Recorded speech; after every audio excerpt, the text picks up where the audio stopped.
আমরা ছাত্র সমাজের পক্ষ থেকে কয়েকটি দাবি উত্থাপন করতে চাই। এক নম্বর দাবি হচ্ছে, সারা বাংলাদেশে ছাত্রদেরকে যত মামলা দেওয়া হয়েছে সকল মামলা 24 ঘন্টার ভিতরে প্রত্যাহার করতে হবে। সারা বাংলাদেশের সকল জায়গায় আপনারা যেভাবে আপনাদের পুলিশ বাহিনী, আপনাদের যুবলীগ, আওয়ামী লীগ, ছাত্রলীগকে লেলিয়ে দিয়েছেন, এই মুহূর্তে তাদেরকে রাজপথ থেকে তুলে নিতে হবে। কারণ এই স্বাধীন সার্বভৌম বাংলাদেশ আমাদের সকলের। আমরা কোনো যুদ্ধ চাই না, আমরা আর কোনো মায়ের বুক খালিও সেটি চাই না, আর কোনো লাশ পুরুক আমরা সেটি চাই না। তাই বলতে চাই, আপনারা আপনাদের এই সহিংস বাহিনী, RAB, police, BGB, BDR, Awami League, Chhatra League, Jubo League, তাদেরকে এই মুহূর্তে তুলে নিন, তাদেরকে শান্ত হতে বলুন। আমরা তাদের দায়িত্বশীলদের কাছ থেকে বক্তব্য চাই।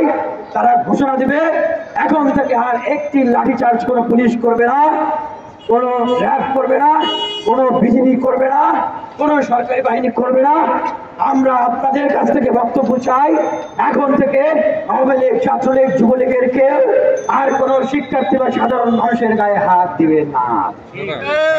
আমরা দাবি জানাচ্ছি, অনেককে গ্রেপ্তার করা হয়েছে, আমরা শুনছি।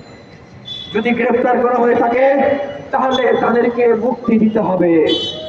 এবং আমাদের অনেক ভাইয়েরা আছেন যারা এই আন্দোলনে যারা কাজ করে যাচ্ছিলেন, তাদের অনেকেই নিরাপত্তার সংকটের কারণে, আতঙ্কে, ভয়ে, বিভিন্ন প্রতিবন্ধকতার কারণে তারা বের হতে পারছে না। আমরা তাদের নিরাপত্তা চাই।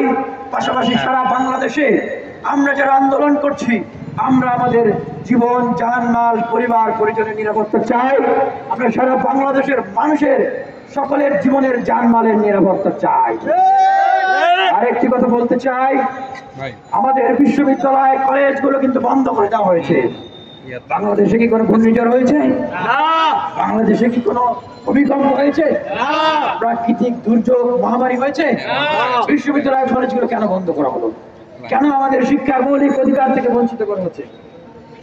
এইটা হচ্ছে এই জন্যই করা হয়েছে যেন শিক্ষার্থীরা তাদের এই যৌক্তিক কোটা সংস্কারের যে দাবি সেটি নিয়ে আর কোনো কথা না বলতে পারে। আমরা সুস্পষ্টভাবে বলতে চাই, প্রত্যেকটি বিশ্ববিদ্যালয়, কলেজ, শিক্ষা প্রতিষ্ঠান আপনারা খুলে দিবেন। কবে খুলে দিবেন সেই ডেট আপনাদেরকে ঘোষণা করতে হবে।